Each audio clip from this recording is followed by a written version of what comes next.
Hello friends, welcome to easy notes for you online study channel. आपके अपने YouTube channel में आपका बहुत बहुत स्वागत है।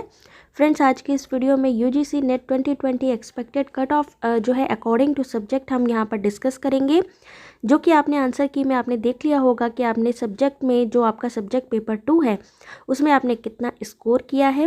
तो फ्रेंड, उससे पहले आपको एक और चीज़ बताना चाहेंगे कि daily T10 test series start किया जा चुका है अनअकैडमी में।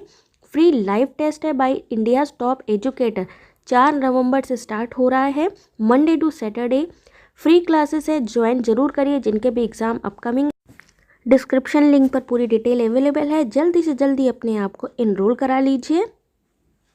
तो आइए जानते हैं कि सेकेंड पेपर में यानी जो यूजीसी नेट पेपर जो 2 है उसमें आपके कितने अगर आपके परसेंटेज होंगे तो आपका जेआरएफ या फिर असिस्टेंट प्रोफेसर क्लियर हो जाएगा, क्वालिफाई हो जाएगा।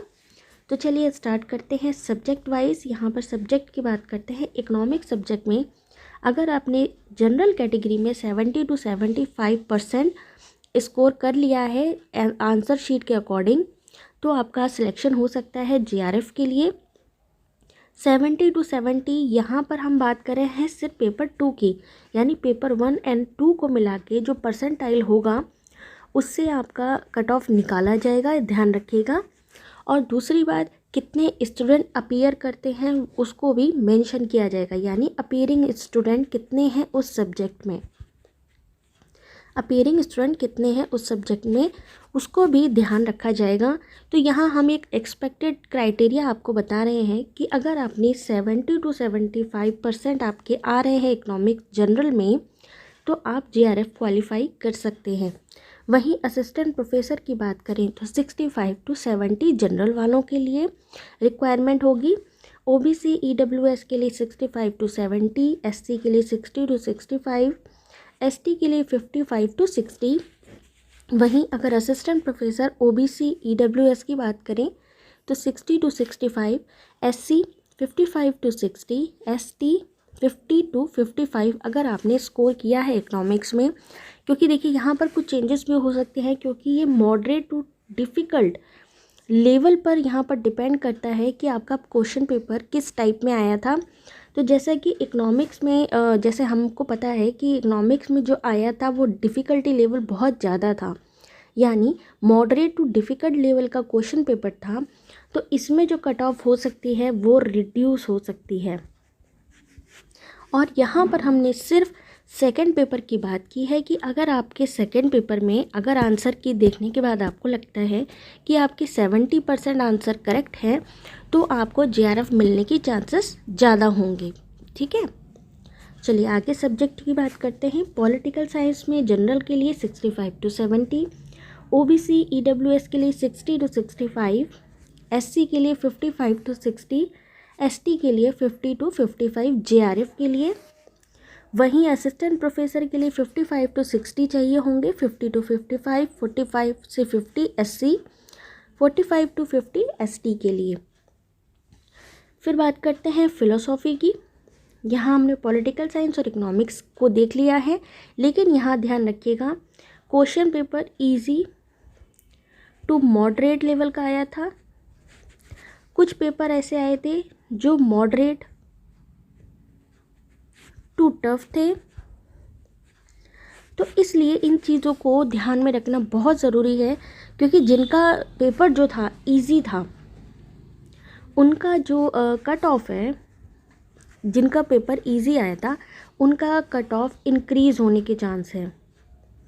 ठीक है, जिनका मॉडरेट लेवल का था, बात करें मॉडरेट लेवल की, जिनका मॉडरेट लेवल का था उनके हो सकता है जैसे पिछली बार जो कट ऑफ रही है सेम एज प्रीवियस ईयर रह सकती है कट ऑफ। बट जिनका पेपर जो है मॉडरेट टू टफ था, यानी पहले के अकॉर्डिंग टफ पेपर आया था, उनकी जो कट ऑफ है परसेंटेज कट ऑफ क्या होगी, रिड्यूस हो जाएगी। ये चीज़ ध्यान रखिएगा। ठीक है, तो चलिए जल्दी जल्दी से जान लेते हैं एक्सपेक्टेड कट ऑफ पेपर 2 के अकॉर्डिंग। फिलोसॉफी 70 to 75, जहां हम बात करें जेआरएफ के लिए 68 to 72 OBC EWS, SC 63 to 68, 60 to 65 ST। वहीं असिस्टेंट प्रोफेसर की हम बात करें तो 60 to 65 रह सकती है, 55 to 60 OBC EWS की, 50 to 55 SC और ST वालों के लिए 50 to 55 रह सकती है। साइकोलॉजी की बात करें, देखिए यहाँ पर आप ध्यान रखिएगा आपका पेपर कैसा आया है। अगर आपका पेपर टफ आया था तो आपको ये जो हम आपको कट ऑफ बता रहे हैं उसमें से आपको 2 से 3 कट ऑफ नीचे जाना है, यानी आपको खुद से उसको रिड्यूस कर लेना है। अगर आपको लगता है कि आपका paper tough to moderate level का था, वहाँ पर जो यहाँ पर कट ऑफ दिया है वो रिड्यूस हो जाएगी, ध्यान दीजिएगा। साइकोलॉजी की बात करें तो 60 to 65% अगर आपके सेकंड पेपर में आ रहे हैं तो आपका JRF होने के चांस है। वहीं OBC के लिए EWS के लिए 57 to 62, 55 to 60 SC वालों के लिए, 55 to 60 ST। वहीं अगर हम असिस्टेंट प्रोफेसर की बात करते हैं तो 55 to 60 जनरल वालों के लिए, 50 to 55 OBC EWS, SC वालों के लिए 45 to 50, 45 to 50 ST वालों के लिए। बात करते हैं हिस्ट्री की। अगर आपने 60 to 65 सेकंड पेपर में ले लिया है, आपको लगता है आप आंसर की देखने के बाद 60 to 65 आपके आ सकते हैं, तो आपका JRF क्लियर हो सकता है। वहीं 57 to 62 यहाँ पर देखिए कैटेगरी वाइज, असिस्टेंट प्रोफेसर के लिए जनरल के लिए देख लीजिए 55 to 60 हो सकता है। एंथ्रोपोलॉजी 70 to 75 JRF के लिए जनरल वालों की हम बात कर रहे हैं, बाकी कैटेगरी वाइज आप देख सकते हैं। असिस्टेंट प्रोफेसर के लिए 60 to 65, ठीक है। कॉमर्स वालों के लिए 65 to 70 JRF के लिए, बाकी यहाँ कैटेगरीज दी गई हैं। 60 to 65 असिस्टेंट प्रोफेसर के लिए। सोशल वर्क की बात करें तो 60 to 67% रह सकती है, असिस्टेंट प्रोफेसर के लिए 57 to 62। पब्लिक एडमिनिस्ट्रेशन के लिए 65 to 70। सेकंड पेपर में अगर आपने गेन करे हैं तो आपके चांस है JRF के लिए। वहीं 55 से 60 जिनके परसेंटेज निकल रहे हैं सेकंड पेपर में, तो उनके चांस है कि असिस्टेंट प्रोफेसर उनको क्वालिफाई हो सकता है। मैनेजमेंट के लिए 60 to 65, 55 to 60 असिस्टेंट प्रोफेसर के लिए। English 60 to 65, 55 to 60।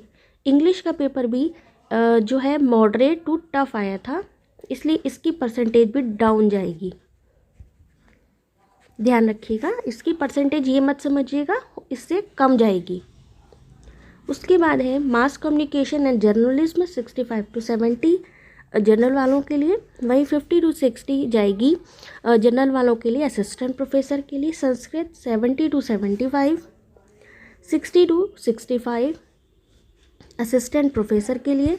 लॉ के लिए 60 to 65, वहीं 55 to 60 जाएगी असिस्टेंट प्रोफेसर के लिए। एनवायरमेंटल साइंस में 60 to 65 JRF के लिए, वहीं 55 to 60 जाएगी असिस्टेंट प्रोफेसर के लिए। अब बात करते हैं होम साइंस की, तो इसका भी 65 to 70 रहेगा और असिस्टेंट प्रोफेसर के लिए 60 to 65। Library and information science के लिए 60 to 65 और 50 to 55 रह सकता है असिस्टेंट प्रोफेसर के लिए, ठीक है। इलेक्ट्रॉनिक साइंस की बात करें तो 65 to 70, 60 लाइब्रेरी इंफॉर्मेशन साइंस की 60 to 65। वहीं अगर हम बात करें असिस्टेंट प्रोफेसर की तो 50 to 55 के बीच में रह सकती है। इलेक्ट्रॉनिक साइंस की 65 to 70 और असिस्टेंट प्रोफेसर के लिए 60 to 65 के बीच में परसेंटेज रह सकता है। Labour welfare and human resource management के लिए 65 to 70। वहीं अगर हम बात करें असिस्टेंट प्रोफेसर के लिए तो वो 60 to 65 रह सकती है।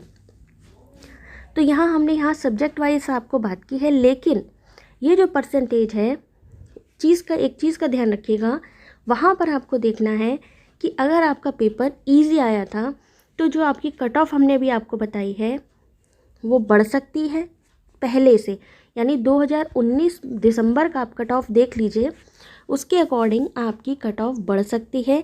अगर आपका पेपर इजी आया था, अगर आपका पेपर मॉडरेट आया था, तो आपका क्या हो सकता है कि आपकी जो कट ऑफ है वो प्रीवियस ईयर के अकॉर्डिंग सेम रह सकती है। लेकिन अगर आपको लगता है आपका पेपर टफ था, मॉडरेट टू टफ था, तो आपकी कट ऑफ जो है वो रिड्यूस हो जाएगी, यानी 4 to 5% जो कट ऑफ है वो कम जाने की संभावना है। तो यहाँ हमने एक आइडिया दिया है आपको, बाकी तो फाइनल जो आंसर की आएगी उसके बाद आइडिया लग जाएगा और बाकी परसेंटाइल निकलेगा, क्योंकि परसेंटाइल के लिए अपीयरिंग जितने कैंडिडेट हैं उस सब्जेक्ट के लिए उनको भी काउंट किया जाता है। ठीक है, सब्जेक्ट में जो है मार्क्स कितने जो है गेन कर रहे हैं, डिफ़िकल्टी लेवल कितना है, ये सब चीज़ें को काउंट किया जाता है। तो वेट करिए, रिज़ल्ट बहुत जल्दी आने वाला है। तो फ्रेंड्स, तब तक आप ज्वाइन कर सकते हैं फ्री वर्कशॉप जो कि अनअकैडमी की तरफ से स्टार्ट हो गई है नवंबर 9, 10, 11 को बाई आयशमा नेगी, जो कि टॉप एजुकेटर हैं अनअकैडमी में। जॉब ओरिएंटेड वर्कशॉप है, जल्दी से ज्वाइन कर लीजिए। इन्फॉर्मेशन यूज़फुल लगी हो तो वीडियो को एक लाइक ज़रूर करिएगा। Thanks for watching.